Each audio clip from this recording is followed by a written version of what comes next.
নমস্কার বন্ধুরা, আজকের যে গল্পটা নিয়ে আমরা আলোচনা করব সেটা হচ্ছে নবম শ্রেণীর একটি খুব সুন্দর গল্প, রবীন্দ্রনাথের ছুটি গল্প। এবং এই ছুটি গল্প সম্পর্কে একটু বলে রাখি, গল্পটা তো আমরা পড়ব এবং প্রত্যেকটা লাইন ধরে মানে বুঝে বুঝে পড়তে পড়তে যাব। কিন্তু এই গল্পটা রবীন্দ্রনাথ যখন শাহজাদপুরে ছিলেন সেই সময় তার যে বিভিন্ন পত্র যেগুলো তিনি ইন্দিরা দেবীকে দিয়েছিলেন, সেই ইন্দিরা দেবীর যে সেই পত্রগুলো তিনি যে পেয়েছিলেন সেগুলো ছিন্ন পত্রাবলী নামে একটা গ্রন্থ আমরা দেখতে পাই। এবার এই ছিন্ন পত্রাবলীর যে 28 সংখ্যক চিঠিটা ছিল তার মধ্যে মনে করা হয় এই যে ছুটি গল্পটা আমরা পড়ছি, অর্থাৎ ছুটি গল্পটা পড়তে গিয়ে যে সমস্ত পল্লী বাংলার দৃশ্য, এমনকি ফটিক, মাখন এদের জীবনযাত্রা এবং সেই সময়ের স্কুল কলেজের শিক্ষা, এই গল্পটার মধ্যে যেটুকু আমরা পাবো এর প্রেক্ষাপটটা মনে করা হয় রবীন্দ্রনাথ অনেকখানি সেই সময় সেই যে ছিন্নপত্রের 28 নম্বর কবিতা সেইখানে তিনি ইন্দিরা দেবীকে জানিয়েছিলেন। পরবর্তীকালে ছুটি গল্পে কিন্তু আমরা সেই বিষয়টাই দেখি। এরপরে এটা আমরা মূল বিষয়টা একটু জেনে রাখলাম। এরপর ছুটি গল্প সম্পর্কে বলতে গেলে আমরা ছোট্ট করে বলতে পারি যে এখানে আমরা যে চরিত্রটা পাবো মূলত ছুটি গল্পে সেটা হচ্ছে ফটিক চাঁদ বা ফটিক চরিত্র। সেই ফটিককে আমরা দেখতে পাই, সে গ্রামে থাকা একজন, এবং গ্রামে যেরকম হয় প্রচণ্ড পরিমাণে এক দুরন্ত ছেলে, এবং সে পড়াশোনায় খুব একটা ভালো নয়, কিন্তু সে বন্ধু বান্ধবের সঙ্গে দুষ্টুমি করা, খেলা করা, এইভাবে সে জীবনযাপন করে সেই বালকটি। এবং তার ভাই আমরা নাম পাচ্ছি এখানে মাখন, এবং এদের মধ্যে যে একটা দুষ্টমি, একটা খুনসুটির সম্পর্ক ভাইয়ের সঙ্গে দাদাটা পল্লী বাংলার দৃষ্টিতে, সেই জিনিসটাও আমরা দেখতে পাবো। তারপরে দেখা যাবে যে ফটিককে তার মামা নিতে এসেছে এবং সে তার মামার সঙ্গে চলে যাচ্ছে তার মামার বাড়িতে। সে তো খুব খুশি, আমরা যেরকম মামার বাড়িতে যেতে খুশি হই, ভীষণ আনন্দ পাই যে বাহ এবার আমরা মামার বাড়িতে যাব, কি মজা। তো ফটিকেও ভীষণ মজায় ছিল যে মামার বউ। কিন্তু বাড়িতে যাওয়ার পর তার জীবনযাত্রাটা কিভাবে বদলে যায় বা কি অবস্থা দাঁড়ায়, সে আদৌ ভালো থাকে না থাকে না, এবং কেন এই গল্পটার নাম ছুটি হলো সেটা কিন্তু আমরা যখন গল্পটা ধরে ধরে লাইন বাই লাইন পড়বো তখন আমরা বুঝতে পারবো। তাহলে চলো আমরা গল্পটা পড়ে নিই। তাহলে আমরা আজকের আমাদের যে পাঠ্য বিষয় অর্থাৎ ছুটি গল্প, সেই গল্পটা আমরা পড়ব। ছুটি গল্পটি রবীন্দ্রনাথ ঠাকুরের লেখা, এবং গল্পটাতে কি বলছে আমরা ধীরে ধীরে পড়তে পড়তে যাব। ছুটি গল্পটায় বলছে, বালক দিগের সর্দার ফটিক চক্রবর্তীর মাথায় চট করিয়া একটা নতুন ভাবোদয় হইল। নদীর ধারে একটা প্রকাণ্ড শালকাষ্ঠ মাস্তুলে রূপান্তরিত হইবার প্রতীক্ষায় পড়িয়াছিল। স্থির হইল সেটা সকলে মিলিয়া গড়াইয়া লইয়া যাইবে। তাহলে কি বলছে, বালক দিগের সর্দার ছিল হচ্ছে ফটিক, ফটিকের টাইটেল কি চক্রবর্তী। তার মাথায় চট করে একটা নতুন ভাবনা এলো, কি যে নদীর ধারে একটা প্রকাণ্ড শালকাঠ পড়ে রয়েছে এবং সেই শালকাঠটাকে কি করবে, নিয়ে তারা খেলবে আর কি। সেই শালকাঠটাকে নিয়ে তারা স্থির করলো সেটা সকলে মিলে গড়াইয়া লইয়া যাবে, গড়িয়ে গড়িয়ে নিয়ে যাবে। যে ব্যক্তির কাঠ আবশ্যককালে তাহার যে কতখানি বিস্ময়, বিরক্তি এবং অসুবিধা বোধ হইবে তাহাই উপলব্ধি করিয়া বালকেরা এই প্রস্তাবে সম্পূর্ণ অনুমোদন করিল। কি বলছে, আমরা যেরকম হয় দুষ্টুমি করা বা যেরকম বাচ্চারা হয় যে খুব মজা লাগে অন্যকে বিপদে ফেলে বা অন্যের কোনো একটা কিছু নিয়ে নিলাম, কিছু সরিয়ে দিলাম, সে চিন্তায় ব্যতিব্যস্ত হয়ে রইলো, আমাদের খুব মজা লাগে, বাবা দারুণ কাজ করেছি। ঠিক এরাও তো ছেলে, এদেরও ছেলেবেলা। তাই যার কাঠ, শাল কাঠটা যার, সে যখন তার কাজে লাগবে তখন তো সে সেটাকে খুঁজবে, আবশ্যককালে মানে তার যখন প্রয়োজন পড়বে। তাহার তখন যে কতটা বিস্ময় মানে বিরক্তি অসুবিধা বোধ করবে সেটা ভেবে কিন্তু তাদের মনে খুব মজা লাগলো। তাই জন্য তারাও এই প্রস্তাবে অনুমোদন করলো, সাড়া দিল যে হ্যাঁ হ্যাঁ এরকম করা যাক। কোমর বাঁধিয়া সকলেই যখন মনোযোগের সহিত কার্যে প্রবৃত্ত হইবার উপক্রম করিতেছে, এমন সময় ফটিকের কনিষ্ঠ মাখনলাল গম্ভীরভাবে সেই গুড়ির ওপরে গিয়া বসিল। সবাই যখন ভাবছে যে হ্যাঁ এবার শালকাঠটা নিয়ে তারা গড়িয়ে গড়িয়ে খেলবে, সেই সময় ফটিকের যে ছোট ভাই যার নাম হচ্ছে মাখনলাল, সে গম্ভীরভাবে কি করলো, সেই গুড়ির ওপর গিয়ে বসে পড়লো। ছেলেরা তাহার ঐরূপ উদার ঔদাসীন্য দেখিয়া কিছু বিমর্ষ হইল। ছেলেরা মনে করেছিল মজা করবে, ওটাকে নিয়ে খেলবে, কিন্তু এমন করে মাখন গিয়ে বসলো, তার আর মুখটা একটু ভেঙচে গেল, মানে বিমর্ষ হলো, দূর আর বোধহয় খেলা হবে না। এখানে প্রশ্ন হতে পারে ফটিকের পুরো নাম কি? সেটা হচ্ছে ফটিক চক্রবর্তী, এবং ফটিকের ভাইয়ের নাম কি? সে হচ্ছে মাখনলাল। তারপরে কি কি নিয়ে খেলবে বলছিল? শালকাঠ নিয়ে। একজন আসিয়া ভয়ে ভয়ে তাহাকে একটু আধটু ঠেলিল, কিন্তু সে তাহাকে কিছুমাত্র বিচলিত হইল না। এই অকাল তত্ত্বজ্ঞানী মানব সকল প্রকার ক্রীড়ার অসারতা সম্বন্ধে নীরবে চিন্তা করিতে লাগিল। তাহলে কি বলছে? একজন এসে তাকে ভয় ভয় একটু আধটু ঠেলতে লাগলো। কাকে? মাখনকে, কারণ মাখন ওর উপর বসে পড়েছে।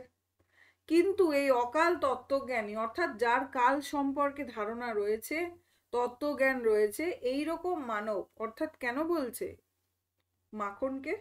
কারণ সে বুঝতে পারলো যে এবার শালকাঠ দিয়ে তো আর তোমাদের খেলা হবে না, আমি তো এর উপরে বসে রয়েছি, তাই তোমাদের সমস্ত রকম যে চিন্তাধারা করেছো এটা নিয়ে খেলবে, সমস্ত চিন্তা কিন্তু অসার হয়ে গেল, কিচ্ছু করতে পারবে না। এই ধরনের ধারণা কিন্তু মাখনের ছিল। ফটিক আসিয়া আস্ফালন করিয়া কহিল, দেখ মার খাবি, এই বেলা ওঠ, মানে ওঠ, তুই উঠে পড়। সে তাহাতে আরো একটু নড়িয়া চড়িয়া আসনটি বেশ স্থায়ী রূপে দখল করলো। সে তো উঠলই না, আরো ভালো করে বসে পড়ল। এরূপ স্থলে সাধারণের নিকট রাজ সম্মান রক্ষা করিতে হইলে অবাধ্য ভ্রাতার গণ্ডদেশে অনতি বিলম্বে এক চর কষাইয়া দেওয়া ফটিকের কর্তব্য ছিল, কিন্তু কি সাহস হলো না। অর্থাৎ এইরকম একটা পরিবেশ যেখানে বন্ধু বান্ধব সবাই মিলে খেলছে এবং ভাই দুষ্টুমি করছে, ভাই কথা শুনছে না, এই জায়গায় যদি রাজ সম্মান, মানে রাজার মতন সম্মান যদি পেতে হয় বন্ধু বান্ধবের কাছে, কারণ সে তো সর্দার, বন্ধুদের প্রথম লাইনেই রয়েছে, কিন্তু তাকে তাহলে কি করতে হয়? তাহলে তাকে তার গণ্ড দেশে গিয়ে মারতে হয় তার ভাইকে, কিন্তু সে সেটা করতে পারলো না। কারণ তার সাহস হলো না। কিন্তু এমন একটা ভাব ধারণ করিল যেন ইচ্ছা করলে এখনই উহাকে রীতিমতো শাসন করিয়া দিতে পারে। কিন্তু এমন একটা ভাব করলো কি কোনো ব্যাপারই না, ইচ্ছে করলেই সে শাসন করতে পারে, কিন্তু করিল না। করছি না, ঠিক আছে, করলেই করা যায়, এরকম একটা ভাব নিয়ে রইল। কারণ পূর্বাপেক্ষা আর একটা ভালো খেলা মাথায় উদয় হইয়াছে, তাহাতে আর একটু বেশি মজা আছে। সে এমন একটা ভাব করলো কি যে সে করলেই করতে পারে, কিন্তু সে কিছু করছে না। কেন? কারণ এর থেকেও একটা মজার খেলা তার মাথায় এসেছে এবং সেই খেলাই খেলার জন্য সে ভাবছে। প্রস্তাব করিল মাখনকে শুদ্ধ ওই কাঠ গড়াইতে আরম্ভ করা হোক। কি বললো? মাখন বসে থাক, তার মানে তাকে নিয়েই কাঠটাকে গড়িয়ে গড়িয়ে তারা খেলবে। মাখন মনে করিল ইহাতে তাহার গৌরব আছে, কিন্তু অন্যান্য পার্থিব গৌরবের ন্যায় ইহার আনুষঙ্গিক যে বিপদের সম্ভাবনা আছে তাহা তাহার কিংবা আর কাহারও মনে উদয় হলো না। অর্থাৎ মাখন ভাবলো, বাহ, এটা তো গৌরবই আছে, আমি আমার মতন রাজার মতন বসে থাকবো, সবাই ঠেলবে, ঠিক আছে, কিন্তু এই ঠেলার ফলে যে দুর্ভোগ হতে পারে, যে বিপদ হতে পারে, এই ধারণাটা না মাখনের হলো না তাদের। ছেলেরা কোমর বাঁধিয়া ঠেলিতে আরম্ভ করিল, মারো ঠেলা হেইও, সাবাস জোয়ান হেইও। গুড়ি এক পাক ঘুরতে না ঘুরতেই কি হলো, মাখন তাহার গাম্ভীর্য গৌরব তত্ত্বজ্ঞান সময়ে ভূমিষ্যাৎ হয়ে পড়ল। অর্থাৎ মাখন এই যে গম্ভীরভাবে বসেছিল রাজার মতন, নানান ধরনের তত্ত্বজ্ঞানী হিসাবে বসেছিল, সে ধূপ করে পড়ে গেল। খেলার আরম্ভেই এইরূপ আশাতীত ফললাভ করিয়া অন্যান্য বালকেরা বিশেষ হৃষ্ট হইয়া উঠিল, কিন্তু ফটিক কিন্তু শশব্যস্ত হইল। মানে খেলার শুরুতেই এইরকম আশাতীত, মানে আশার অতীত ফল লাভ করেছে। অর্থাৎ তারা তো এতক্ষণ ভেবেছিল যে মাখনকে তোলাই যাবে না, কিন্তু খেলার শুরুতে একটা ঠেলা মেরেই যে মাখনকে ফেলে দেওয়া গেছে, এর ফলে বালকরা তো ভীষণ মজায় রয়েছে, হৃষ্ট অর্থাৎ প্রফুল্ল, খুব মজা পেয়েছে, খুশি হয়েছে। কিন্তু ফটিক কিন্তু ব্যস্ত হয়ে পড়ল। মাখন তৎক্ষণাৎ ভূমিসজ্জা ছাড়িয়া ফটিকের ওপরে গিয়া পড়িল, একেবারে অন্ধভাবে মারিতে লাগিল। তাহার নাকে মুখে আঁচড় কাটিয়া কাঁদিতে কাঁদিতে গৃহাভিমুখে গমন করিল, খেলা ভাঙিয়া গেল। এরপর মাখন তো খুব রেগে গেছে যে এ কি, আমাকে ফেলে দিয়েছে। এইবার সে উঠে তার দাদা ফটিককে গিয়ে মারতে লাগলো, নাকে মুখে আঁচড় দিতে লাগলো। এরপরে সে বাড়ি চলে গেল এবং খেলা ভেঙে গেল। ফটিক গোটাকত কাশ উৎপাটন করিয়া লইয়া একটা অর্ধনিমগ্ন নৌকার গলুইয়ের ওপরে চড়িয়া বসিয়া চুপচাপ করিয়া কাশের গোড়া চিবাইতে লাগিল। এবার ফটিক কি করছে, দূর খেলাই তো শেষ হয়ে গেল। ফটিক এবার চলে গেল হচ্ছে কিসে, ফটিক কাশ উৎপাটন করিয়া একটা অর্ধনিমগ্ন নৌকা, মানে অর্ধনিমগ্ন মানে অর্ধ, মানে নৌকা নদীর মধ্যে অর্ধেক চুবিয়ে রয়েছে আর কি, এরকম ধরনের অর্ধনিমগ্ন। এই নৌকার গলুইয়ের ওপর সে কি করলো, চড়ে বসলো এবং কাশের গোড়া চিবাইতে লাগিল। এমন সময় একটা বিদেশি নৌকা ঘাটে আসিয়া লাগিল। একটি অর্ধবয়সী ভদ্রলোক কাঁচা গোঁফ এবং পাকা চুল লইয়া বাহির হইয়া আসিলেন। বালককে জিজ্ঞাসা করিলেন, চক্রবর্তীদের বাড়ি কোথায়? তাহলে এই সময় কি একটা নৌকা এলো, বিদেশি নৌকা এলো। সেই নৌকায় কি দেখতে পেল, একজন অর্ধবয়সী ভদ্রলোক কাঁচা গোঁফ পাকা চুল লইয়া সে বাইর হয়ে এলো এবং কি জিজ্ঞেস করলো, চক্রবর্তীদের বাড়িটা কোথায়। তাহলে এতক্ষণে কিন্তু অনেকগুলো প্রশ্ন কিন্তু হয়েছে। একটা আমরা তো তখন পেলাম যে মাখন কিভাবে ভূমিসাৎ হলো, কিভাবে ভূমিতে পড়ে গেল, এবং বালকরা কেন মানে খুব আনন্দ পেল, এটাও একটা প্রশ্ন হতে পারে। তারপরে প্রশ্ন হতে পারে যে ঠিক ফটিককে কোথায় মেরেছিল হচ্ছে মাখন। তারপর ফটিক কি করছিল, ফটিক কাশ উৎপাদন করে সেটা চিবোচ্ছিল, তাই তো। বালক ডাটা চিবাইতে চিবাইতে কহিল, ওই হোতা, কিন্তু কোন দিকে যে নির্দেশ করিল কাহারও সাধ্য রইল না বুঝবে। কোন দিকে, ওই হাত দিয়ে দেখিয়ে দিন আমরা, ওই তো ওদিকে। কোথায় যে দেখালো সেটা কেউ কারোর সাধ্য নেই যে বুঝবে। ভদ্রলোক আবার জিজ্ঞেস করলেন, কোথা? সে বলিলে, জানি নে। বলিয়া পূর্ববৎ তৃণমূল হইতে রসগ্রহণে প্রবৃত্ত হইল। আবার সে কাশের ডাটা চিবিয়েই যাচ্ছে। বাবুটি তখন অন্য লোকের সাহায্য অবলম্বন করিয়া চক্রবর্তীদের গৃহের সন্ধান করলো। তখন অন্য লোকে জিজ্ঞেস করে সে চক্রবর্তীদের গৃহের খোঁজ করতে লাগলো। অবিলম্বে বাঘা বাগদি আসিয়া কহিল, ফটিক দাদা, মা ডাকছে। ফটিক কি বলছে, যাব না। বাঘা তাহাকে বলপূর্বক আরকোলা করিয়া তুলিয়া লইয়া গেল। ফটিক নিষ্ফল আক্রোশে হাত পা ছুড়িতে লাগিল। অর্থাৎ তার বাগদির নামটা কি, যে হচ্ছে বাঘা, যে ডাকতে এসেছিল ফটিককে, কিন্তু ফটিক যেতে চাইল না, তার ফলে তাকে একদম কোলে পাজা করে নিয়ে যেতে লাগলো। এবং ফটিক কি করলো, নিষ্ফল মানে জানে কিছু করে লাভ নেই, তবু সে হাত পা ছুটতে লাগলো। ফটিককে দেখে মাত্র তার মা অগ্নিমূর্তি হইয়া কহিলেন, আবার তুই মাখনকে মেরেছিস? মানে মাখন গিয়ে নালিশ করেছে যে তাকে মেরেছে, উল্টে সে গিয়ে নালিশ করেছে, মানে ফটিক কোথায় ফটিককে মেরেছে সে গিয়ে নালিশ করবে, তার আগে মাখন নালিশ করে দিয়েছে তার মাকে। এরকম গ্রাম বাংলা কেন, যে কোনো পরিবারে যখন দাদা দিদি বোন এদের মধ্যে আমরা একদম ছোটদের দেখতে দেখি যে তারা যদি কোনো ভুল করে থাকে, সে যদি মনে মনে জানে, সে আগে গিয়ে নালিশ করে যে না, ও আমাকে মেরেছে। এখানেও কিন্তু আমরা সেই স্নেহ দৃশ্য বা সেই খুনসুটি, সেই জায়গাটা দেখতে পাই। ফটিক কহিল, না মারিনি। ফের মিথ্যে কথা বলছিস? কখনো মারিনি, মাখনকে জিজ্ঞাসা করো। মাখনকে প্রশ্ন করাতে মাখন আপনার পূর্ব নালিশের সমর্থন করিয়া বলিল, হ্যাঁ মেরেছে। তখন আর ফটিকের সহ্য হইল না, দ্রুত গিয়া মাখনকে এক সশব্দ চর কষাইয়া দিয়া কহিল, ফের মিথ্যে কথা? মানে এতক্ষণ তো ফটিক মাখনকে মারেইনি, কিন্তু মাখন যখন গিয়ে মিথ্যে কথা বলল এবং তার জন্য মার কাছে বকুনি খাওয়াতে শুরু করলো, তখন কিন্তু এই মিথ্যে ফটিক আর সহ্য করতে পারলো না। সে তখন কি করলো, সশব্দে চর কষিয়ে দিল একটা মাখনকে, বলল, ফের মিথ্যে বলছিস? মা মাখনের পক্ষ লইয়া ফটিককে সবেগে নাড়া দিয়া তাহার পৃষ্ঠে দুটা তিনটা প্রবল চপেটাঘাত করিলেন। মা এবার তার ছোট ছেলে অর্থাৎ মাখনের পক্ষপাতী, এবং তার হয়ে সে কি করলো, 2-4টে চড়থাপ্পড় লাগিয়ে দিল হচ্ছে ফটিককে। মা চিৎকার করিয়া কহিলেন, এরপর কি হলো? এবং ফটিক তখন মাকে ঠেলে দিল। মা তখন চিৎকার করে বললে, তুই আমার গায়ে হাত তুলিস? এমন সময় সেই কাঁচা পাকা বাবুটি ঘরে ঢুকিয়া বলিলেন, কি হচ্ছে তোমাদের? ফটিকের মা বিস্ময়ে আনন্দে অভিভূত হইয়া কহিলেন, ও মা, এ যে দাদা, তুমি কবে এলে? বলিয়া গড় করিয়া প্রণাম করিলেন। অর্থাৎ সেই যে লোকটি ফটিককে জিজ্ঞেস করছিল চক্রবর্তীদের বাড়ি কোথায়, সে এসেছে, সেই হচ্ছে ফটিকের মামা। মায়ের দাদা মানে ফটিকের মামা, সে এসেছে। কাঁচা পাকা বাবু বলতে কে? ফটিকের মামার কথা বলা হয়েছে। বহুদিন হইল দাদা পশ্চিমে কাজ করিতে গিয়াছিলেন। ইতিমধ্যে ফটিকের মার 2 সন্তান হইয়াছে, তাহারা অনেকটা বাড়িয়া উঠিয়াছে। তাহার স্বামীর মৃত্যু হইয়াছে, কিন্তু একবারও দাদার সাক্ষাৎ পায় নাই।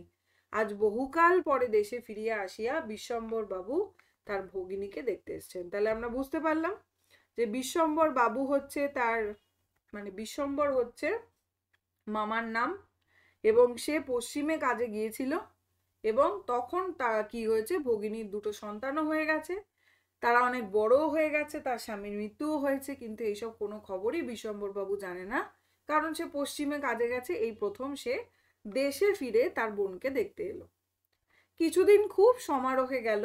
অবশেষে বিদায় লইবার 2-1 দিন পূর্বে বিশ্বম্বর বাবু তাহার ভগিনীকে ছেলেদের পড়াশুনো এবং মানসিক উন্নতি সম্পর্কে প্রশ্ন করলেন। উত্তরে ফটিকের অবাধ্য উচ্ছৃঙ্খলতা, পাঠে অমনোযোগ, মাখনের সুশান্ত সুশীলতা, বিদ্যা অনুরাগের বিবরণ শুনিলেন। অর্থাৎ বিশ্বম্বর বাবু এবার চলে যাবেন আবার। এইবার তার বোনকে জিজ্ঞেস করছে যে তার ছেলে মেয়েদের পড়াশুনো, তাদের মানসিক অবস্থা ইত্যাদি। তখন ফটিকের মা কি বলছে, যে ফটিক যে খুব দুষ্টু, সে উচ্ছৃঙ্খল, সে পড়াশুনো করতে চায় না। আর উল্টো দিকে মাখন খুব শান্ত, খুব সুশীল, তার বিদ্যার প্রতি একটা অনুরাগ রয়েছে ইত্যাদি তার মা বলল। তাহার ভগিনী কহিলেন, ফটিক আমার হাড় জ্বালাতন করিয়াছে। শুনিয়া বিশ্বম্বর প্রস্তাব করিলেন তিনি ফটিককে কলিকাতায় লইয়া গিয়া নিজের কাছে রাখিয়া শিক্ষা দিবেন। বিধবা এই প্রস্তাবে সহজেই সম্মত হইলেন। তাহলে সে বললেন কি, আমার হাড়গোড় জ্বালিয়ে খাচ্ছে, বলি না আমরা, উফ কি জ্বালায়, আমার হাড়গোড় জ্বালিয়ে খাচ্ছে। বিশ্বম্বর বাবু বলতেন, ঠিক আছে, তাহলে আমি কলকাতায় নিয়ে যাই, সেখানে নিয়ে গিয়ে আমার কাছে রেখে পড়াশুনো করাই। তখন ভগিনী তো খুব রাজি। ফটিককে জিজ্ঞাসা করলো, কেমন রে ফটিক, মামার সঙ্গে কলকাতায় যাবি? ফটিক লাফায় উঠিয়া বলিল, যাব। স্বাভাবিক, মামা বাড়ি যাবে প্রথম। খুব আনন্দিত। যদিও ফটিককে বিদায় করিতে তাহার মায়ের আপত্তি ছিল না, কারণ তাহার মনে সর্বদাই আশঙ্কা ছিল কোনোদিন সে মাখনকে জলেই ফেলিয়া দেয়, কি মাথাই ফাটাইয়া কি একটা দুর্ঘটনা ঘটায়। তথাপি ফটিকের বিদায় গ্রহণের জন্য এতাদৃশ আগ্রহ দেখিয়া তিনি ঈষৎ ক্ষুণ্ণ হইলেন। অর্থাৎ ফটিকের মা ফটিককে কেন পাঠাতে চাইছিল, গুরুত্বপূর্ণ জায়গা, কারণ ফটিকের মার চিন্তাধারা ছিল যে ফটিক হয়তো কোনদিন তার ভাইয়ের ক্ষতি করে দেবে, কোনো দুর্ঘটনা ঘটিয়ে ফেলবে, মাথা ফাটিয়ে দেবে, যা খুশি তাই করতে পারে। তাই সে চাইছিল তার মামা তাকে নিয়ে যাক। কিন্তু তার এত আগ্রহ দেখে কিন্তু তার মামা ঈষৎ ক্ষুণ্ণ হইলেন। কবে যাবে, কখন যাবে করিয়া ফটিক তাহার মামাকে অস্থির করে তুলল। উৎসাহে তার রাতে তো ঘুম হয় না। অবশেষে যাত্রাকালে আনন্দের ঔদার্য বশত তাহার ছিপ, ঘুড়ি, লাটাই সমস্ত মাখনকে পুত্র পৌত্রাদিক্রমে ভোগ দখল করিবার পুরো অধিকার দিয়ে গেল। অর্থাৎ কি, সে যাবে, এবার সেই খুশিতে তার যত ছিপ ছিল, ঘুড়ি, লাটাই সমস্ত কিছু সে তার ছোট ভাই মাখনকে দিয়ে গেল পুত্র পৌত্রাদি ক্রমে, মানে বংশ পরম্পরায়, মানে আমার ঠাকুর দাদা, তারপরে তার বাবা, তারপরে আমি, তারপরে আমার সন্তান, তারপরে তার সন্তান, এই বিষয়টাকে বলা হচ্ছে পুত্র পৌত্রাদি ক্রমে। এখানে মজা করে বলা হয়েছে যে মাখনের পুত্র পৌত্রাদি ক্রমে, অর্থাৎ মাখন তার পুত্র এইভাবে যতই পিড়ি চলতে থাক না কেন, প্রত্যেকের ভোগ দখলের জন্য দিয়ে চলে গেল হচ্ছে তার ছিপ, ঘুড়ি এবং লাটাই। কলিকাতায় মামার বাড়ি পৌঁছিয়া প্রথমত মামির সঙ্গে আলাপ হইল। মামি এই অনাবশ্যক পরিবার বৃদ্ধিতে মনে মনে সন্তুষ্ট হয়েছিলেন তা বলতে পারি না। কলকাতায় গিয়ে মামির সঙ্গে দেখা হলো, কিন্তু মামি কিন্তু একেবারেই যে পছন্দ করেছে তা নয়। তাহার নিজের 3টি ছেলে, অর্থাৎ মামা মামির 3 সন্তান, তিনি নিজের নিয়মে ঘরকন্যা পাতিয়া বসিয়া আছেন। ইহার মধ্যে সহসা একটি 13 বৎসরের অপরিচিত অশিক্ষিত পাড়া গিয়ে ছেলে ছাড়িয়া দিয়া কিরূপ একটা বিপ্লবের সম্ভাবনা উপস্থিত হয়। অর্থাৎ একেই তো তিনি ঘরকন্যা, অর্থাৎ ঘরের এই 3টে বাচ্চা নিয়ে তিনি পারছেন না, তারপরে আবার একটা 13 বছরের বাচ্চাকে নিয়ে আসা, অশিক্ষিত পাড়া গিয়ে ছেলে, খুব বিপ্লব মানে অবস্থা আর কি। বিশ্বম্বরের এত বয়স হলো, তবু কিছুমাত্র যদি জ্ঞানকাণ্ড থাকে, তাহলে কার কথা বলা হয়েছে? তবু কিছুমাত্র যদি জ্ঞানকাণ্ড থাকে, এখান থেকে প্রশ্ন আসে কার কথা, কার জ্ঞানকাণ্ড থাকে? বিশ্বম্বরের। কেন? কারণ তার বিশ্বম্বরের 3 সন্তান রয়েছে, তবুও সে পাড়াগা থেকে একটা 13 বছরের অশিক্ষিত একটি পাড়াগে ছেলেকে নিয়ে এসছে তার কাছে। এই কথা ভেবে মামির মনে হলো যে বিশ্বম্বর বাবুর কোনো মাত্রই জ্ঞানকাণ্ড নেই। বিশেষত 13-14 বছরের ছেলের মতো পৃথিবীতে এমন বালাই আর নাই। শোভাও নাই, কোনো কাজেও লাগে না, স্নেহ উদ্রেক করে না, তাহার সঙ্গ সুখ বিশেষ প্রার্থনীয় নয়, তাহার মুখে আধো আধো কথাও নেকামি, পাকা কথাও জ্যাঠামি। অর্থাৎ 13 বছরের ছেলের বৈশিষ্ট্য কি এখানে আমরা পাচ্ছি? তার মধ্যে শোভা নেই, সে কোনো কাজে লাগে না, স্নেহ উদ্রেক করবে সেটাও না, বাচ্চা খুব ছোট্ট বাচ্চা হলে একটা স্নেহ আসে সেটাও নয়, সুখ দুঃখে মানে সুখ দুঃখ ভাগ করে নেবে সেরকমও সে বড় হয়নি, তাহার মুখে আধো আধো কথাগুলো ন্যাকামি মনে হয়, পাকা পাকা কথাকেও জ্যাঠামি মনে হয়। হঠাৎ কাপড় চোপড়ের পরিমাণ রক্ষা না করিয়া বেমানান রূপে বাড়িয়া ওঠে। অর্থাৎ এই 13 বছর 14 বছর বয়সটা কি খুব তাড়াতাড়ি করে ছেলেমেয়েরা বেড়ে ওঠে, যেখানে দেখা যায় কাপড় জামা কিনে দিলেও সেগুলো কাপড় জামা মনে হয় ছোট হয়ে যাচ্ছে, কাপড় জামা তো ছোট হয় না, মানুষ বড় হয়ে যাচ্ছে, তাই বেমানান রূপে তারা বেড়ে ওঠে। লোকে সেটা তাহার একটা কুশ্রী স্পর্ধা স্বরূপ জ্ঞান করে। তাহার শৈশবের লালিত্য কণ্ঠস্বরের মিষ্টতা সহসাই চলিয়ে যায়। শৈশবের যে লালিত্য বা কণ্ঠস্বরের যে মিষ্টতা কিছুই তো থাকে না, কারণ আমরা জানি সেই সময় অর্থাৎ কৈশোর বছরে যখন আমরা পদার্পণ করি, কৈশোরে টিনেজার, তখন ছেলেদের যেরকম দাড়ি গোঁফ ধীরে ধীরে গজাতে থাকে, গলার টোন পরিবর্তন হয়ে যায়, মেয়েদের মধ্যেও অনেক শারীরিক পরিবর্তন ঘটে, মানসিক তো ঘটেই, শারীরিক পরিবর্তনটা অনেক বেশিভাবে দেখা যায়। তাহলে কি সেখানে না সে বড় আর না সে ছোট, এরকম একটা জায়গায় গিয়ে আটকে থাকে, তাই কণ্ঠস্বরের মিষ্টতাও নেই। লোকে তাই জন্য তাকে মনে মনে অপরাধ না দিয়া থাকিতে পারে না। শৈশব এবং যৌবনের অনেক দোষ মাপ করা যায়, কিন্তু এই সময়ের কোনো স্বাভাবিক অনিবার্য ত্রুটিও যেন সহ্য হয় না। বোঝা গেল কোন সময়ের কথা বলা হচ্ছে? কিন্তু এই সময়ের কোনো স্বাভাবিক অনিবার্য ত্রুটিও যেন অসহ্য বোধ হয়। কোন সময়ের কথা বলা হচ্ছে? 13-14 বছর বয়সী ছেলের মতন ছেলেদের কথা আর কি। সেও সর্বদা মনে মনে বুঝিতে পারে পৃথিবীর কোথাও সে ঠিক খাপ খাইতেছে না, এই জন্য আপনার অস্তিত্ব সম্বন্ধে সর্বদা লজ্জিত ক্ষমা প্রার্থী হইয়া থাকে। সেও বুঝতে পারে কোনো জায়গায় তাকে ঠিক মানাচ্ছে না, তাই জন্য নিজের অস্তিত্ব নিয়েই সে একটা লজ্জা বোধ করে যে সে কিরকম ভাবে বেড়ে উঠছে অদ্ভুত ভাবে, যেখানে কারোর থেকে ভালোবাসা, কারোর থেকে স্নেহ, কারোর থেকে বন্ধুত্ব, এগুলো সে ধীরে ধীরে পাওয়া বন্ধ হয়ে যায়। অথচ এই বয়সেই স্নেহের জন্য কিঞ্চিত অতিরিক্ত কাতরতা মনে জন্মায়। এই সময় কিন্তু সে স্নেহ পেতে চায়। এই সময় যদি সে কোনো সহৃদয় ব্যক্তির নিকট হইতে স্নেহ কিংবা সখ্য লাভ করিতে পারে, তবে তাহার নিকট আত্মবিকৃত হইয়া থাকে।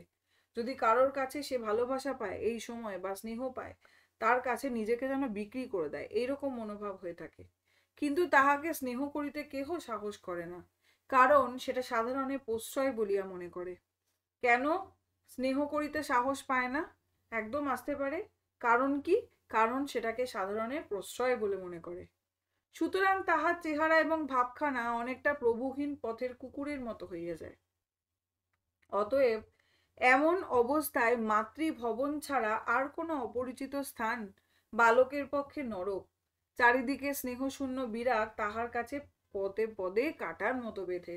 অর্থাৎ এই পরিস্থিতিতে মায়ের ভবন, মাতৃভবন, নিজের বাড়ি বা মা ছাড়া যে কোনো অপরিচিত লোক যে তাকে ভালোবাসবে, তাকে যে স্নেহ করবে, এটা ভাবাও যায় না।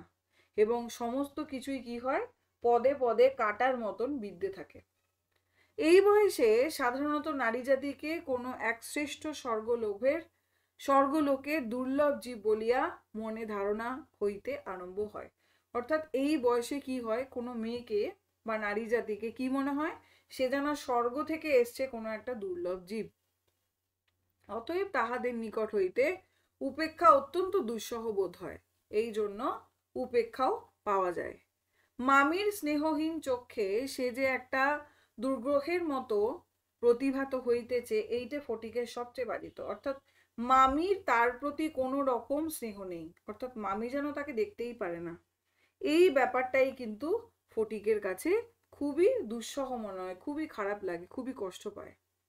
কোনো একটা মামি যদি কোনো একটা কাজ করতে দেয় দৈবাৎ, তাহা হইলে সে মনের আনন্দে যতটা আবশ্যক তার চেয়ে বেশি কাজ করিয়া ফেলিত।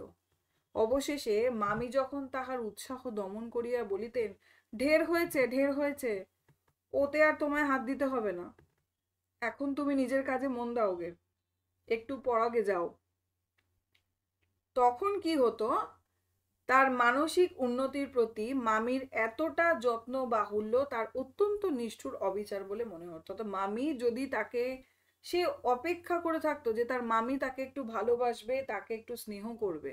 সে তো এই স্নেহ ভালোবাসা পাওয়ার জন্যই তো সে মামার বাড়িতে এসেছে, এবং সে চেয়েছে তার মামিও তাকে স্নেহ করুক। তার মা যেমন তাকে মানে প্রহার করে, মারে, তার পাশাপাশি তাকে তো ভালোবাসে, স্নেহও করে। সে কোথাও সেই জায়গাটা তার মামিকে দিতে চেয়েছিল, যে মামিও তাকে সেরকম ভাবে ভালোবাসবে, সে মামির সমস্ত কাজ করবে, একদম সন্তানের মতন মামির কাছে থাকবে। কিন্তু মামি কিন্তু দেখা গেল যে ফটিককে একেবারেই পছন্দ করে না, কোনো রকম তার প্রতি কোনো ভালোবাসা, কোনো স্নেহ কিচ্ছু নেই। এবং মামি যদি কোনো কাজ দেয় তখন সে খুব আনন্দ পায় ফটিক, এবং সেই কাজটা আরো বেশি ভালো করে করার চেষ্টা করে এবং আরো অনেক কাজ করে ফেলতে চেষ্টা করে। তখন কিন্তু সে কি আশা করে, তার মামি তাকে অবশ্যই একটা ভালো কথা বলবে, কিন্তু তার মামি কিন্তু সেটা বলে না, এবং বলে ঠিক আছে ঠিক আছে, অনেক হয়েছে, এবার যাও নিজের পড়া করো। এই যে কথাটা বলা, এর মধ্যে সে কিন্তু কোনো মামির স্নেহ, ভালোবাসা কিচ্ছু দেখতে পায় না। এই যে অবিচার, অনাচার, নিষ্ঠুর, এটা কিন্তু খুব কষ্টদায়ক হচ্ছে ফটিককে। ঘরের মধ্যে এরূপ অনাদর ইহার পর আবার হাঁপ ছাড়িবার জায়গা ছিল না।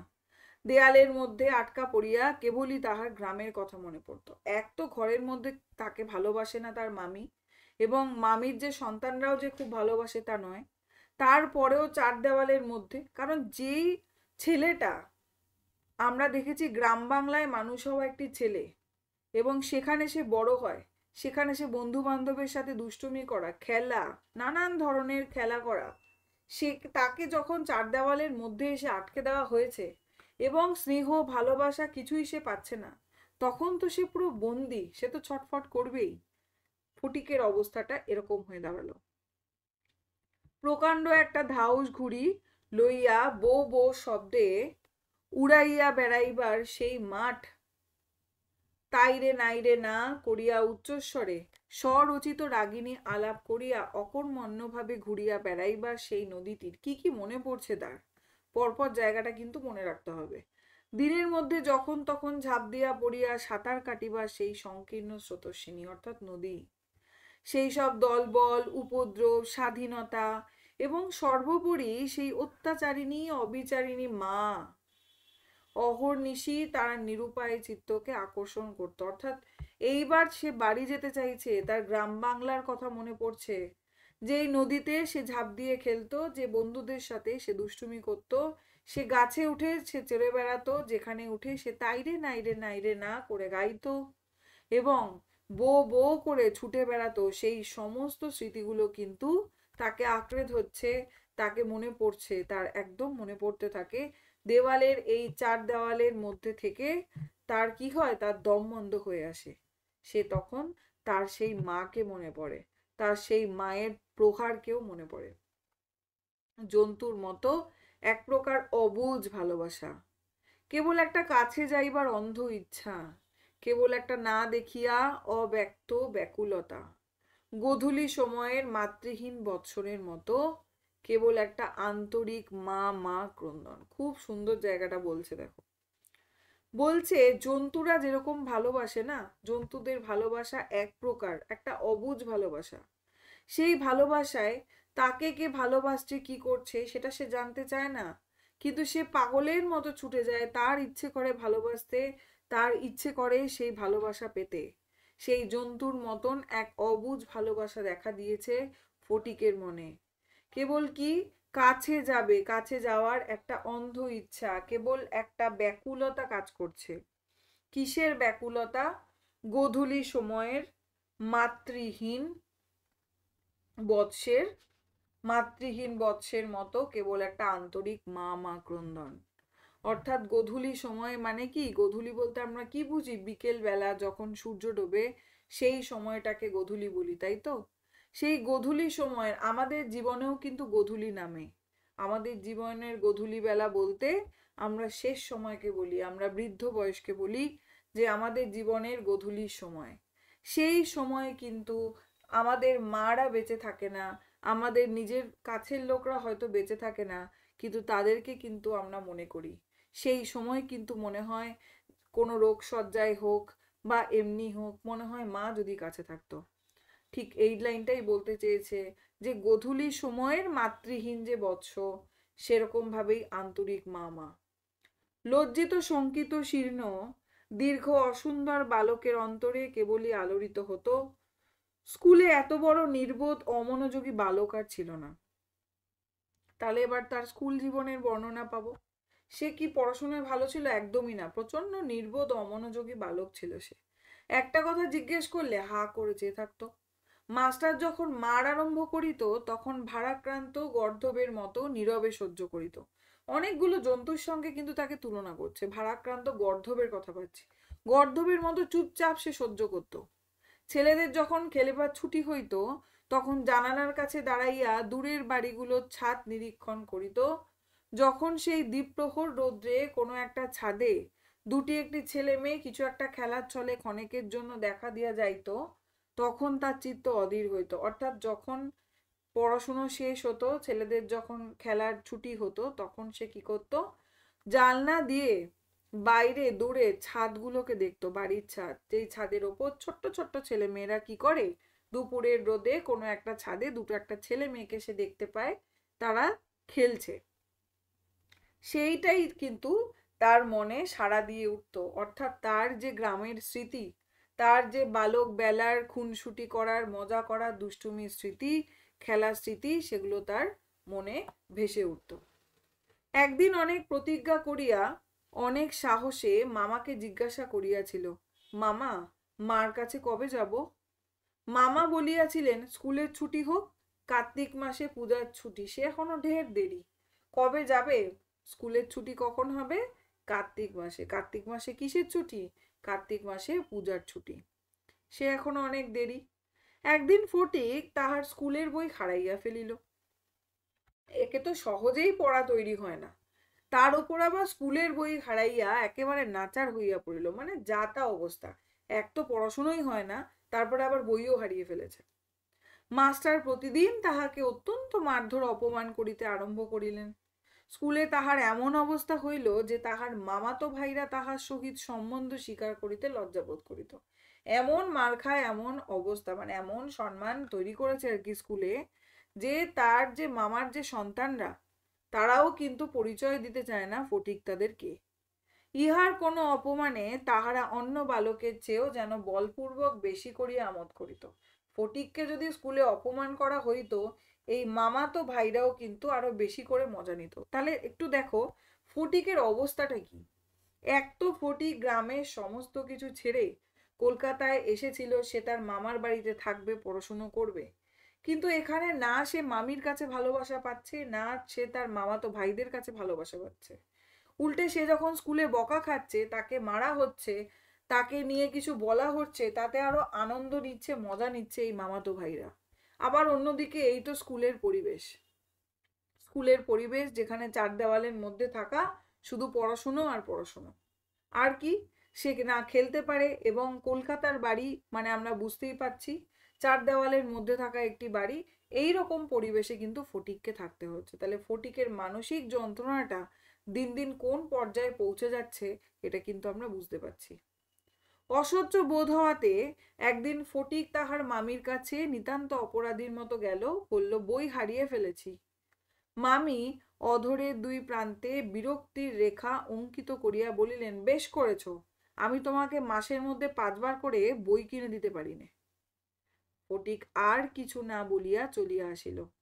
সে যে পরের পয়সা নষ্ট করিতেছে এই মনে করিয়া তাহার মায়ের ওপর অত্যন্ত অভিমান উপস্থিত হইল। নিজের দীনতা দৈন্য তাহাকে মাটির সাথে মিশিয়ে দিল। অর্থাৎ সে বই হারিয়ে ফেলেছে, সাহস করে এবার সে মামিকে বলেছে যে মামি আমি বই হারিয়ে ফেলেছি, কিন্তু সে বলছে কি আমি এতবার করে 5 বার করে বই কিনে দিতে পারবো না। ফটিক আর কিছু বলল না, এবং সে মনে করলো এই যে তার পড়াশুনো করানো, কলকাতায় এসে থাকা, সবই তো তার মামা মামির খরচাতে, তাই না?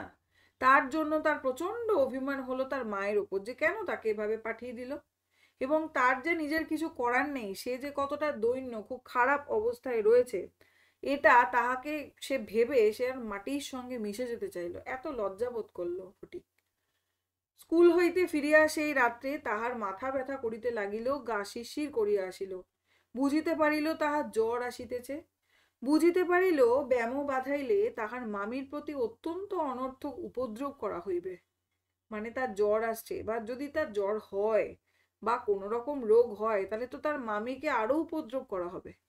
মামি এই ব্যামোটাকে যে কিরূপ একটা অকারণ অনাবশ্যক জ্বালাতনের স্বরূপ দেখিবে তাহা সে স্পষ্ট উপলব্ধি করতে পারিল। একটি বাচ্চার মন তো, সে সহজেই বুঝতে পারে তাকে কে ভালোবাসে কে বাসে না। সত্যিই তো তার মামির তার প্রতি কোনো স্নেহ, কোনো ভালোবাসা কিছুই নেই। উল্টে আবার সে রোগ বাঁধিয়ে বসে আছে। এর ফলে মামি যে কিরকম বিরক্ত হবে, কিরকম অনাবশ্যক মনে করবে, মানে আবশ্যকই নয়, এটা কি জঞ্জাল নিয়ে এসছে তাকে, এইরকম মনে করবে। এই অনুভূতিটা কিন্তু সে খুব ভালো করেই বুঝতে পারল। রোগের সময় এই অকর্মণ্য অদ্ভুত নির্বোধ বালক পৃথিবীতে নিজের মা ছাড়া আর কার কাছে সেবা পেতে পারে এইরূপ প্রত্যাশা করিতে তার লজ্জা বোধ হইতে লাগিল।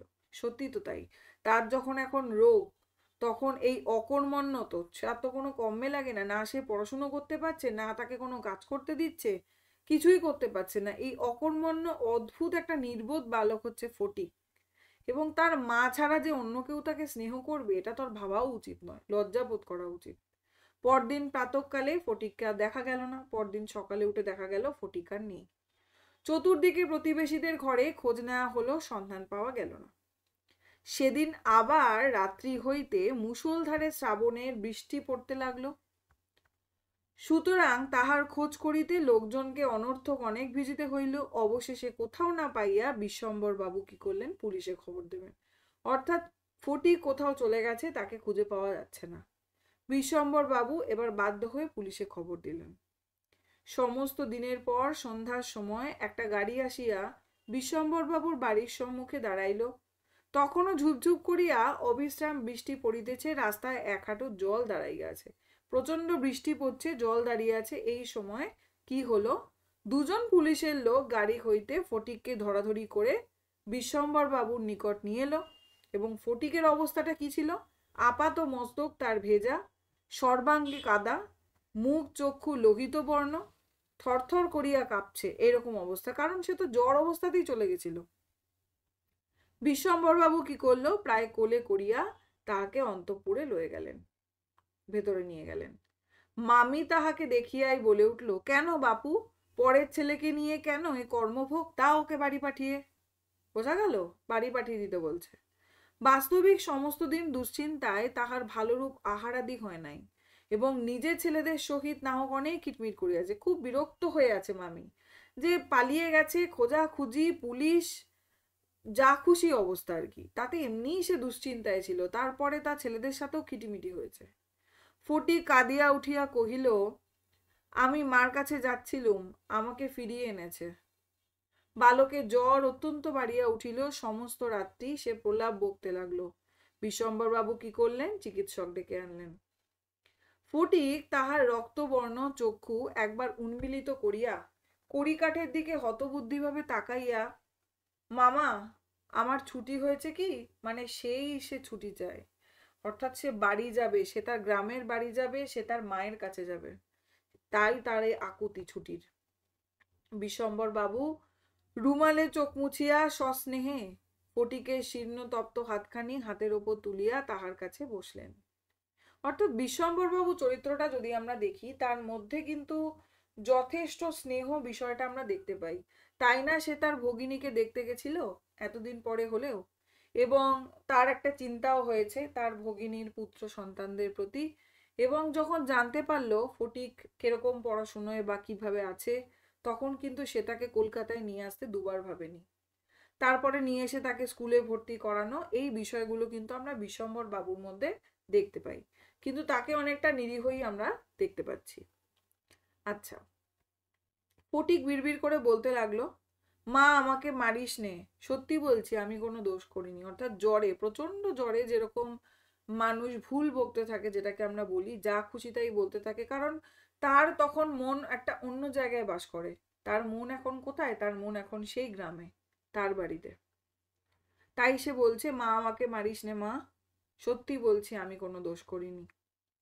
পরের দিন বেলা কিছুক্ষণের জন্য সচেতন হইয়া ফটিক কাহার প্রত্যাশায় ফ্যাল ফ্যাল করিয়া ঘরের চারিদিকে চাহিল, নিরাশ হইয়া আবার নীরবে দেওয়ালের দিকে মুখ করিয়া পাশ ফিরিয়া শুইল। সে আশা করেছিল তার মা আসবে, এবং চারদিক দেখে সে যখন কিচ্ছু দেখলো না, তখন নিরাশ হয়ে সে আবার পাশ ফিরে শুল। বিশ্বম্বর বাবু তাহার মনের ভাব বুঝিয়া তাহার কানের কাছে মুখ নত করে কি বললেন মৃদুস্বরে, ফটিক তোর মাকে আনতে পাঠিয়েছি। বিশ্বম্বর বাবু বুঝতে পেরেছেন যে সে তার মাকে খুঁজছে, তাই বলল, ফটিক তোর মাকে আনতে পাঠিয়েছি। তাহার পরদিনও কাটিয়া গেল। ডাক্তার চিন্তিত বিমর্ষ মুখে জানাইলেন, অবস্থা বড়ই খারাপ। ডাক্তার বলছেন খুবই খারাপ অবস্থা। বিশ্বম্বর বাবু স্থিমিত প্রদীপে রোগশয্যায় বসিয়া প্রতি মুহূর্তেই ফটিকের মাতার জন্য প্রতীক্ষা করতে লাগলেন। চুপ করে সে রোগশয্যায় অর্থাৎ রোগীর পাশে বসে রইলেন অল্প আলো, মৃদু আলোতে, এবং বসে তার মধ্যে কিন্তু আমরা একটা কাতরতা দেখতে পাচ্ছি ফটিকের এই কষ্টে। এবং সে তার বোন বা ফটিকের মায়ের জন্য অপেক্ষা করতে লাগলো। ফটিক খালাসিদের মতো সুর করিয়া বলিতে লাগিল, এক বাও মেলে না, দো বাও মেলে এ না, মেলে না। কলিকাতায় আসিবার সময় কতকটা রাস্তা স্টিমারে আসিতে হইয়াছিল। খালাসিরা কাছি ফেলিয়া সুর করিয়া জল মাপিত। সে যখন কলকাতায় আসছিল তার মামার সঙ্গে, তখন কিছুটা রাস্তা সে কিসে এসেছে? স্টিমারে করে এসেছে, কিন্তু গুরুত্বপূর্ণ জায়গা দাগাতে হবে। খালাসিরা কি করছিল তখন? গান গায় না, তখন জল মাপত তারা। ফটিক প্রলাপে তাহাদের অনুকরণে জল মাপছে, এবং যে অকুল সমুদ্রে যাত্রা করিতেছে বালক রাশি ফেলিয়া কোথাও তাহার তল পাইতেছে না। অর্থাৎ কোন অকুল সমুদ্রে যাত্রা করছে? অর্থাৎ তার মনে হচ্ছে তার বাড়ি, তার গ্রাম যেন এক বিশাল সমুদ্র, এর জল মাপা যাচ্ছে না এবং এর শেষও হচ্ছে না, কিছুতেই সে সেই জায়গায় পৌঁছতে পারছে না, সে চলছে তো সে চলছে। এমন সময় ফটিকের মাতা ঝড়ের মতো ঘরে প্রবেশ করিয়াই উচ্চস্বরে শোক করিতে লাগিলেন। এবার ফটিকের মা এসে কান্নাকাটি করতে লাগলো। বিশ্বম্বর বহু কষ্টে তাহার শোকোচ্ছ্বাস নিবৃত্ত করিলে তিনি শয্যার ওপর আছাড় খাইয়া পড়িয়া উচ্চস্বরে ডাকলেন কি, ফটিক সোনা মানিক আমার। অর্থাৎ এরপরে দেখা গেল ফটিককে ডাকলো, ফটিক সোনা মানিক আমার। ফটিক যেন অতি সহজেই তার উত্তর দিল। হ্যাঁ, মা আবার ডাকিলেন, ওরে ফটিক বাপধন রে। ফটিক আস্তে আস্তে পাশ ফিরিয়া কাহাকেও লক্ষ্য না করিয়া মৃদুস্বরে কহিল, মা এখন আমার ছুটি হয়েছে মা, এখন আমি বাড়ি যাচ্ছি। অর্থাৎ এখানে আমরা দেখতে পারি যে এই যে ছুটি, ছুটি গল্পটার নামকরণ কেন হয়েছে? ছুটি গল্পটার নামে ছুটি কথাটা কিন্তু আমরা এখানে 3 বার পাবো। এর আগের দুবারের ছুটি আমরা স্কুলের ছুটির কথা দেখতে পেয়েছি, যেখানে বলছে কার্তিক মাসে ছুটি পড়বে এবং বাড়ি যাব। কিন্তু শেষ পর্যন্ত যে ছুটি আমরা দেখতে পাচ্ছি, সেটা কি শুধুমাত্রই বাড়ি যাওয়ার ছুটি? না, সেটা কোন বাড়ি যাওয়ার ছুটি? সেটা মৃত্যুর ছুটি, সেটা জীবন থেকে ছুটি। অর্থাৎ এই ছুটির একেবারে ছুটি, একেবারে দি এন্ড যাকে বলে, সমস্ত কিছু শেষ, এই ছুটির কথা বলতে কিন্তু সেই ছুটি বলতে চেয়েছে। অর্থাৎ এই বালক চিরকাল ছুটি চেয়ে এসেছিল, যে কখন ছুটি পাবে কখন ছুটি পাবে, শেষ পর্যন্ত সে ছুটি পেল। কিন্তু সেই ছুটি কিসের ছুটি? সেই ছুটি হচ্ছে তার একেবারে ছুটি, জীবন থেকে ছুটি। এই হচ্ছে গল্পটা। এই গল্পটা আমরা সুন্দরভাবে প্রত্যেকটা শব্দ ধরে ধরে খুঁটিয়ে পড়লাম। আশা করি তোমরা প্রত্যেকে বুঝতে পেরেছো। তাহলে আমরা বুঝতে পারছি এর নামকরণটা কেন হলো। তাহলে এই গল্পটা আমরা পড়লাম লাইন বাই লাইন ধরে ধরে।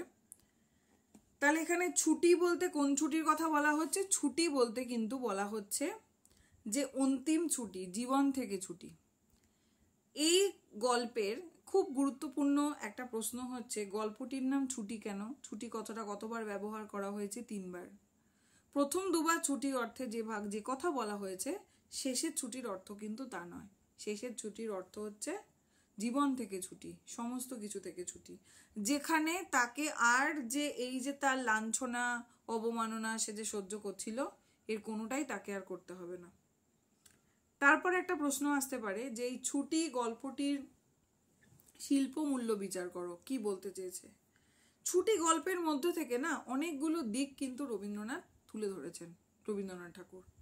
যেমন একদিকে একটি গ্রাম বাংলার দৃশ্য, সেখানকার মানুষ, সেখানকার জীবনযাপন, তারা কিভাবে রয়েছে, একজন ভাইয়ের সঙ্গে একজন ভাইয়ের সম্পর্ক, মা 2 পুত্রকে কিভাবে দেখছেন, হ্যাঁ, এই বিষয়টাও রয়েছে।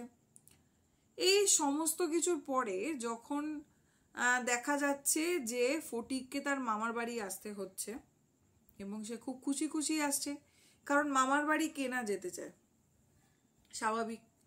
কিন্তু সে যখন তার মামার বাড়িতে আসছে, এসে সে দেখতে পাচ্ছে সে যে মামির কাছে ভালোবাসা আশা করেছিল সে কিন্তু সেটা পাচ্ছে না। এখানে মামির আরো 3টে সন্তান রয়েছে, 3টে সন্তান থাকা সত্ত্বেও তার মধ্যে যে একটা মাতৃসুলভ বিষয় থাকা দরকার, সেই মাতৃসুলভ বিষয় কিন্তু আমরা ফটিকের মামির মধ্যে কিন্তু দেখতে পাবো না। তাহলে এই যে অবমাননা, অর্থাৎ এক তো তার বয়স হচ্ছে 13-14 বছর বয়স, সেই সময়টায় যে কতটা লাঞ্ছনা সহ্য করতে হয় একটি ছেলেকে বা একটি মানুষকে, সেই বিষয়টা কিন্তু রবীন্দ্রনাথ দেখাচ্ছেন। এবং এই লাঞ্ছনা আমরা দেখতে পাচ্ছি শুধুমাত্র মামির মধ্যে নয়, মামির যে সমস্ত পুত্ররা রয়েছেন বা মামির যে সন্তানরা রয়েছেন, তারাও কিন্তু ফটিককে ভালোভাবে মেনে নিতে পারছে না। ফটিক স্কুলে মার খাচ্ছে, স্কুলে নানান রকম তাকে নিয়ে মন্তব্য হচ্ছে, তাতে কিন্তু তারা খুশি এবং তারা আরো বেশি আহ্লাদ করছে। তাহলে এই ধরনের একটা তাচ্ছিল্য বিষয় কিন্তু আমরা দেখতে পাই ফটিকের প্রতি প্রত্যেকের রয়েছে। তার পাশাপাশি যদি আমরা বলি, এরপর তার বই হারিয়ে যাওয়া এবং স্কুলে দিনের পর দিন প্রহার করা, অর্থাৎ স্কুলে যেটা পড়াচ্ছে যেটা বোঝাচ্ছে সে বুঝতে পারছে না। তার মন তো রয়েছে গ্রামের দিকে, তার মন রয়েছে সেই ছোট্ট সেই বাড়িগুলোর দিকে যার ছাদের মধ্যে দাঁড়িয়ে এসে দেখতে পায় যেই ছাদে ছোট্ট ছোট্ট ছেলেমেয়েরা খেলাধুলো করে। তার মন চলে আসছে তার গ্রামের দিকে, তার মন পড়াশুনোর দিকে নেই। ঠিক আছে? সুতরাং সেখানে সে মার খাচ্ছে, তারপর বই হারিয়ে ফেলছে, সেখানেও সে মার খাচ্ছে। এই যে একটা স্কুল জীবন, অর্থাৎ আমরা জানি যে রবীন্দ্রনাথ ঠাকুর নিজে কিন্তু মানে স্কুল বেশি দিন করেননি, স্কুল বলে না স্কুল পালিয়ে এসেছেন উনি রীতিমতো। এবং স্কুল পালিয়ে এসে যে তিনি এরকম নয় যে তিনি শিক্ষা গ্রহণ করেননি, তিনি এত বেশি শিক্ষা গ্রহণ করেছিলেন, বাড়িতে তার শিক্ষক ছিল, নিজে অনেক বই পড়েছেন, তার জোড়াসাঁকোর পরিবেশ, শান্তিনিকেতনের তার যে বড় হয়ে ওঠা, তার যে পরিবেশ, সেই পরিবেশে কিন্তু কোনো মানে আমাদের আজকের ডেটে সাধারণ মানুষের সেভাবে থাকাটাই হয়তো সম্ভব নয়। তাহলে সেই পরিবেশে ছিলেন, প্রচুর প্রচুর তিনি পড়েছেন। হ্যাঁ, তার পড়াশুনোটা 4 দেওয়ালের মধ্যে ছিল না, তার পড়াশুনোটা শুধুমাত্রই পুস্তক কেন্দ্রিক, শুধুই বই পড়ছি, সেমিস্টার দিচ্ছি, পরীক্ষা দিয়ে যাচ্ছি তা নয়, পড়া না পারলে শুধুই মার খেয়ে যাব, এরকম ধরনের শিক্ষা কিন্তু কখনোই চাননি রবীন্দ্রনাথ। তার জন্যই আমরা জানি শান্তিনিকেতনে তিনি মানে যেটা শান্তিনিকেতনের যে আশ্রম, যে জায়গাটা তৈরি করেছিলেন, একটা গাছের তলায় বসে তিনি পড়াতেন, সেই জায়গাটা আজও রয়েছে। কেন তিনি করেছিলেন? কারণ তিনি মনে করতেন স্কুলের বিদ্যালয়ে 4 দেওয়ালের মধ্যে যে শিক্ষা দেওয়া হয় সেটা যথার্থ শিক্ষা নয়। তার বাইরে প্রকৃতির মাঝে, মানুষের মাঝে যে শিক্ষা লাভ করা যায় সেটাই হচ্ছে প্রকৃত শিক্ষা, এইটা হচ্ছে রবীন্দ্রনাথ মনে করতেন। এবং সেই বিষয়টাই কিন্তু কোথাও এই ছুটি গল্পের মধ্য দিয়ে আমরা দেখতে পাচ্ছি, যেখানে দেখা যাচ্ছে যে এই যে ফটিক, সে তো এই গ্রাম বাংলার পরিবেশে বড় হওয়া একটা ছেলে, সে এই চার দেওয়ালের মধ্যে যে বাধ্যবাধকতা পড়া করতে হবে, না হলে প্রহার করা হবে, এই বিষয়গুলোকে সে মেনে নিতে পারছে না। বোঝা গেল? তাহলে একদিকে এদিকে ধাক্কা খাচ্ছে, আরেকদিকে তার মামি তার সাথে ভালো ব্যবহার করছে না, মামাতো ভাইরা করছে না, ঘরের চার দেওয়ালের মধ্যে বন্দি একটা পরিবেশ তার। তার মামা তাকে ভালোবাসলেও সে কোথাও একটা নিরীহ দেখতে পাচ্ছি, এরকম আমরা দেখতে পাইনি যে সে তার মামির সঙ্গে লড়ছে বা কথা বলছে বা মামিকে কিছু বলছে, এরকম কিন্তু আমরা কোথাও দেখিনি গল্পে। তাহলে এই যে সমস্ত বিষয়গুলো বলতে পারি, মামির কাছে যে স্নেহ, যে ভালোবাসা পাওয়ার কথা, সেই ভালোবাসা সে পাচ্ছে না। একটা মানুষ যেখানে ভালোবাসার স্নেহের কাঙাল একটা বয়সে গিয়ে, তখন সে যখন কারোর থেকে শ্রদ্ধা, কারোর থেকে স্নেহ, ভালোবাসা এতটুকু যদি না পায়, তখন সে ভাঙতে শুরু করে। তার তখন কি মনে হয় যে না, আমি আবার সেই গ্রামে ফিরে যাব, যেখান থেকে এসেছিলাম ফিরে যাব। মা আমাকে প্রহার করতো ঠিকই, সেই প্রহারও আমার কাছে ভালো, আমি সেখানেই ফিরে যাব। কারণ কোথাও সে তার মায়ের জায়গাটা, মামি চেয়েছিল সে আসবে, সে মামি হয়তো তাকে তার মায়ের মতন আপ্যায়ন করে নেবে, তাকে ভালোবাসবে, কিন্তু তার ধারণা যে কতটা ভুল সেটা আমরা বুঝতে পেরেছি, সেটা সেও বুঝেছে। তার ফলে সে যখন রোগে পড়ে বা মনে হয় যে না এবার জ্বর আসতে চলেছে বা শরীরটা খারাপ হবে, তখন তার চোখের সামনে ভাসে যে এটা হওয়ার পর তার মামির কতটা বিরক্ত হবে, তার মানে সে কতটা আরো খারাপ পরিস্থিতি তৈরি করবে, এমনি যেন সে অবাঞ্ছিতভাবে চলে এসেছে। এই যে কতগুলো উপমা রবীন্দ্রনাথ দিয়েছেন, যেমন এই জায়গাটা, তার চেহারা এবং ভাবখানা অনেকটা প্রভুহীন পথের কুকুরের মতো। রাস্তার কুকুর কি হয় যদি তার প্রভু না থাকে, অর্থাৎ তাকে দেখার লোক না থাকে, তাকে গাইড করার লোক না থাকে, তার যে অবস্থা হয়, প্রত্যেকের কাছে লাথি খাচ্ছে, মার খাচ্ছে, গাড়ি এসে চাপা দিয়ে দিচ্ছে, যা তা অবস্থা, জল ঢেলে দিচ্ছে, আমরা তো দেখতে পাই রাস্তাঘাটে পথে। সেই অবস্থা দাঁড়িয়ে গেছে কিন্তু ফটিকের কোথাও। আবার কি বলছে, গোধূলি সময়ের মাতৃহীন বৎসের মতো, একটু আগেই বললাম, গোধূলি সময় যখন মাতৃহীন হয়ে যায় সেই অবস্থায় কি দাঁড়ায়, ভারাক্রান্ত গর্ধবের মতন অবস্থা দাঁড়িয়েছে হচ্ছে ফটিকের। এই নানান ধরনের কুকুর, বাছুর, গাধা, এই তিনটে ইতর প্রাণীর সঙ্গে কিন্তু তুলনা করছে। তাহলে প্রশ্ন আসতে পারে, কোন কোন জন্তুর সঙ্গে তুলনা করা হয়েছে? কুকুর, বাছুর এবং গাধা গোধূলি সময়ের মাতৃহীন বাছুরের মতন। গোধূলি সময় অর্থাৎ যখন বিকেল, বাছুরের যে অবস্থা হয়, মা না থাকলে গরুর যে বাছুর, গরু যায় সাথে সাথে বাছুর যায়, মাতৃহীন, তার মা নেই, গোধূলি সন্ধ্যা হয়ে এসেছে, তাকে বাড়ি ফিরতে হবে, তার যে অবস্থা হয়, তার যে পথহারা অবস্থা হয়, সেই অবস্থা হচ্ছে তার। আবার অন্যভাবে ভাবতে গেলে, আমি গল্পটা পড়াতে পড়াতেই বললাম, সেটা হচ্ছে মানুষের এক গোধূলি অবস্থা আসে, বৃদ্ধ অবস্থা। সেই অবস্থাতে আমাদের মাকে আরো বেশি করে আমরা কাছে চাই, প্রিয়জনকে কাছে চাই, কিন্তু সেই অবস্থায় যখন না পাই, তখন যে সিচুয়েশন দাঁড়ায়, তখন যে অবস্থা দাঁড়ায়, কোথাও ফটিকের অবস্থাটা সেটাই হয়ে দাঁড়িয়েছে। তাহলে এইরকম ভাবে আমরা বলতে পারি। তারপর কলকাতার নাগরিক পরিবেশ, এই সমস্ত কিছু কোথাও যেন ফটিককে বাধ্য করেছিল যে সে সেখান থেকে পালিয়ে যাবে, সে যেভাবে হোক চলে যাবে তার মায়ের কাছে। সে আর ছুটি অবধি অপেক্ষা করতে পারছিল না, তার দম বন্ধ হয়ে আসছিল। তাহলে এইভাবে আমরা বলতে পারি, শিল্পের দিকটা বিচার করতে পারি যে কতটা সুন্দরভাবে নানান দিকগুলোকে রবীন্দ্রনাথ ঠাকুর এই গল্পের মধ্য থেকে তুলে ধরছেন। গ্রাম বাংলার দৃশ্য, সেখানকার জনজীবন, সেখানে কিভাবে থাকছে, তার সাথে সাথে এই সমস্ত দিকগুলো কিন্তু ফুটিয়ে তুলছে। এটা একটু বড়ভাবে আমি আলোচনা করলাম, ছোট প্রশ্ন প্রচুর রয়েছে। যেমন ফটিক তার মাকে, তোর মাকে আনতে পাঠিয়েছি, কে কাকে বলছেন? বিশ্বম্বর বাবু বলছেন ফটিককে। তারপরে বই হারিয়ে ফেলেছি, কে কাকে বলল, এবং কতবার বই কিনে দিতে পারবো না উল্লেখ করেছে, 5 বার। ঠিক আছে। রোগের সময় ফটিক মা ছাড়া আর কারো সেবা পাবে এটা সে ভাবতেই পারে না। কেন তার এরকম ধারণা হলো, এটাও কিন্তু একটা বিষয়। কেন ধারণা হলো তোমরা আমাকে কমেন্টে বলো, যে কেন ফটিকের এটা মনে হলো যে এই যে তার অবস্থা, এই রোগের সময় তার মা বাদে যে অন্য কারোর উপর সে মানে ভরসা করবে, যে তাকে দেখবে, এটা তার ভাবা উচিত নয়। এই ভাবনায় তার লজ্জা এলো। কেন ফটিকের এই ধরনের চিন্তা ভাবনা হলো, আমাকে একটু দু একটা কথায় আমি চাইবো তোমরা আমাকে কমেন্টে জানাও, তাহলে আমি বুঝবো তুমি গল্পটা বুঝতে পেরেছো। গল্পটা ভীষণ সুন্দর গল্প, ভীষণ হৃদয়গ্রাহী মর্মস্পর্শী একটা গল্প। খুব ভালো করে মন দিয়ে বুঝলে কিন্তু এই ফটিকের জন্য আমাদের কোথাও কান্না চলে আসে, কোথাও আমরা নিজেকে এই ফটিকের জায়গায় বসাতে পারি।